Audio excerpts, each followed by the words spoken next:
Hello, everybody, and welcome back to Coconut Chronicles, a coconut diary through South Africa. I'm your host, Abby, and this is my co-host, Retha. And in this podcast, we will be touching on the much shied away topic of actually being a coconut and all things coconutism in South Africa. We want to create a safe space and a middle ground for everyone to connect and share their stories. And you can consider us the coconut aunties. Yeah, if you could say. And obviously, you guys can find us here on YouTube for full episodes. We do have our TikTok page, Instagram page. On TikTok, it is coconut.chronicles. And then for our Instagram page, we've got Coconut Chronicles ZA, especially also on Twitter. So stay tuned as we'll be posting on those platforms. And I guess now we can go straight into our episode for today. I'm sure you guys have noticed our guest. This is definitely a milestone episode for us because this is the first time we're actually having a guest, and we are going to introduce you to Dovi. Everybody give it up. Welcome, Dovi, to Coconut Chronicles. How does it feel? Thank you very much. It feels amazing. Yeah. I mean, I've always actually kind of wanted to be on a podcast, so this is also a dream come true. A lot of firsts happening today. Yeah. But yeah, it's really great to have you here. And we really want to get into your story, of course, because you've got quite a unique story, a unique background. And yeah, I think no more time to waste on that. Let's get straight into the questions. Prepare yourself, joking. We're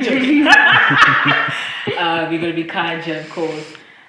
So going into our first question here, Abs.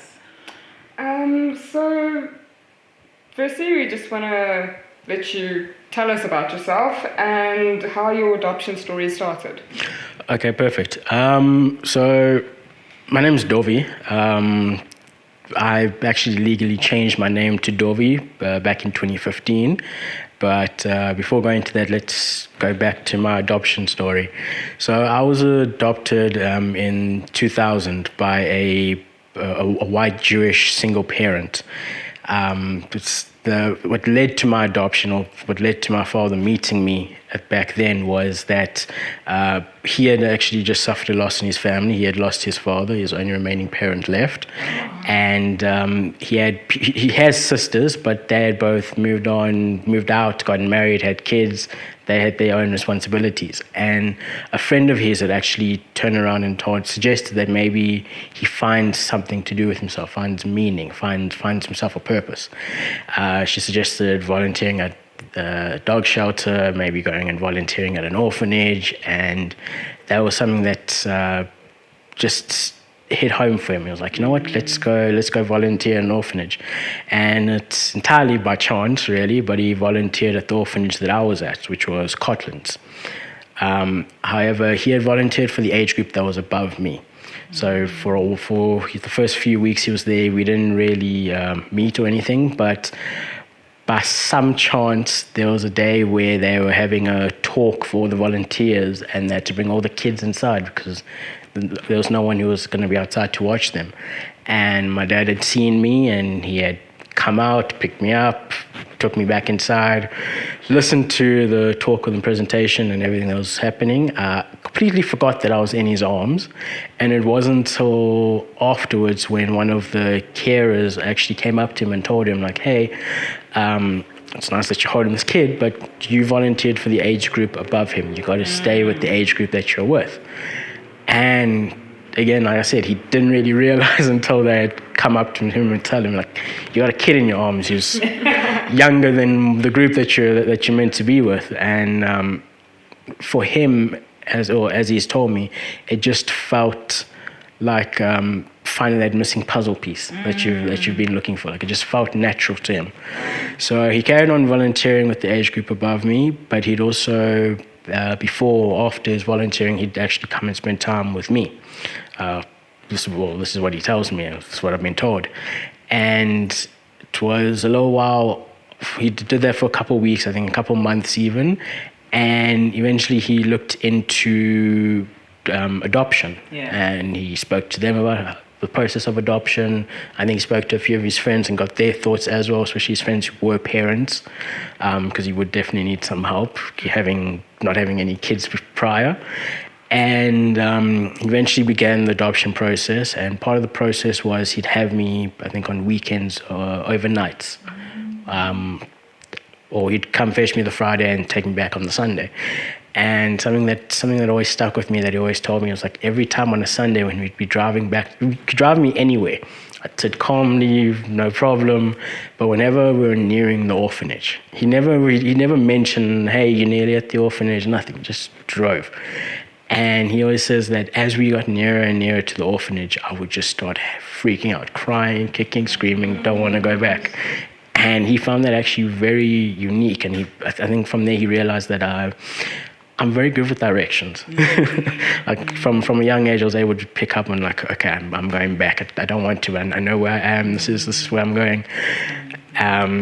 And eventually the adoption process went through. He got approved, and my adoption went through, I think, in 2000. Could be wrong, but I was around April 2000. I was about 2. Yeah, I was about 2. He met me when I was about 18 months, and then adoption went through at around 2, give or take. I could be wrong, but that's what I found on the documents. And ever since then, I've always been with him. Growing up, we were 2 peas in a pod. Of course. He was actually my best friend growing up, and we just it was always just the 2 of us, no matter what. Jeez, wow, that's a. I just love the spiritual connection as well. I think when you know, you know. Yeah. And it's kind of absolutely amazing that you felt that as a child, as a young age. I think parents and people often underestimate what children can feel and their intuition and things like that. And it really goes to show when you know, you know. Yeah. Oh, that is such a beautiful story. It is, hey? Thank you. I'm also curious to understand your father. So he was a white Jewish man. Yes. Right. So you were raised in that kind of culture. Yes, I was raised by a white Jewish family. Mind you, I've grown up around white Jewish families. I mean, a lot of my friends are all white, a good chunk of them. I do have friends of other races as well, but I've grew up a lot, especially in my early days. Although my father always encouraged me to make friends of all races, no matter what, which is something, I mean, I still do to this day. I've still got some great friends of different races, which I love seeing them, love hanging out with them when we do actually make plans to hang out. But yes, I grew up with a white family. I got to learn about Judaism through them and through their family friends, and just growing up in Jewish communities. I mean, I still live in a Jewish community. So. Also, just wanted to ask, do you have any? I know that in the Jewish community, and I've said. There is quite a large extended family, and like you've already pointed out, there's a great sense of community. Do you have siblings, or were you an only child? So I am an only child, always have been. But, and it's quite unique actually, is that I've got a lot of younger cousins, especially the ones in my immediate family, so my uncle's grandkids and my aunt's grandkids. I mean, just the grandkids. There's a few of them where they are my cousins, but I actually look at them or try to protect them more as a sibling. Started with 2 of them who actually are siblings. They're a brother and a sister, and just the way my banter with the brother, the banter is like that of an older brother and a younger brother. Okay. And especially also like when my adoptive father had passed away, both of them had actually asked my aunt's helper at the time, former helper, hey, what's going to happen to Dovi since his dad? They're like, what's potting? And she was like, we're going to carry on caring for him. He's part of the family. And they were like, good. We like having him around, or something to that extent. And I was like just hearing the story from her about this is how their reaction was. They were really concerned, like, what's going to happen to me? And it just warmed my heart. So I was like, I'm your cousin. You don't necessarily have to be so concerned. Like, I didn't think they'd have, especially that young. And they were like, no, we like him. We want him to stick around. And it's like, oh, see, this is why I kind of treat you like my little siblings, because you guys are so full of shit. But pardon the language. But but they are adorable, and I absolutely adore them like they were my siblings. Okay. Yeah. That's amazing. I was going to ask, have there been times where you have ever felt excluded, but it doesn't sound like it. So actually, no, there is. When I was younger, I used to feel like maybe I didn't belong. I went through a whole period with my dad, especially. We kept it ourselves, just the two of us, where there were times when I actually felt like I wasn't meant to be there. Like maybe my dad just felt bad for me, and that's why he adopted me, or something to those extents. And it was also when I was also still sensitive about the fact that I was adopted and that my mom had potentially passed on or had given me up for adoption. She didn't want me. That was my thoughts back then. But and my dad would always listen to me, and he'd calm me down, and he'd be like, you're loved. You're here because we want you. You're here because I want you here. We found each other. You're stuck with me. You're here because I want you, and I'm not ever going to give you up. And I'm like, okay, well, that's you, but what? It doesn't mean everyone else thinks the same. And I'd be like, what about this aunt? Maybe she's only faking that she loves me. And so I have two aunts, but it's the older aunt, and I actually live with her. So if she does listen to this, she'll learn something that I never actually shared. But my dad actually is like, boy, if she heard you say this or that you felt this way, it would break her heart, because she absolutely adores you. Like, she would jump in front of... She wouldn't jump in front of us for a lot of people, I don't think. But for you, she would jump in front of a bus. And he was like, and your other aunt, the same thing.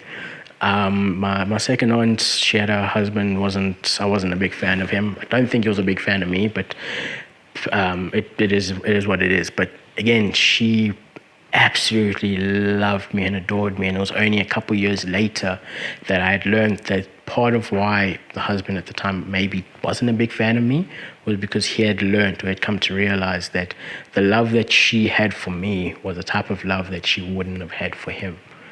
Oh, wow. And I learned that, and I was like, wow. So he saw you as like competition. Yeah, so I actually think he saw me as a little bit of competition. And I was like, wow, that's... When you put it like that, that really knocks everything that I was saying out the park. It's like, you really are wanted by everyone. I mean, one of the days when my dad had first... I think he was still spending time with me before the adoption came through, or it was maybe shortly after the adoption came through. We had the Jewish holiday of Rosh Hashanah, and I went through to one of my dad's cousins for dinner. Or my dad took me through. I was hungry, I was crying, wouldn't stop crying. He couldn't figure out whether I was hungry or I needed to change, or what the story was.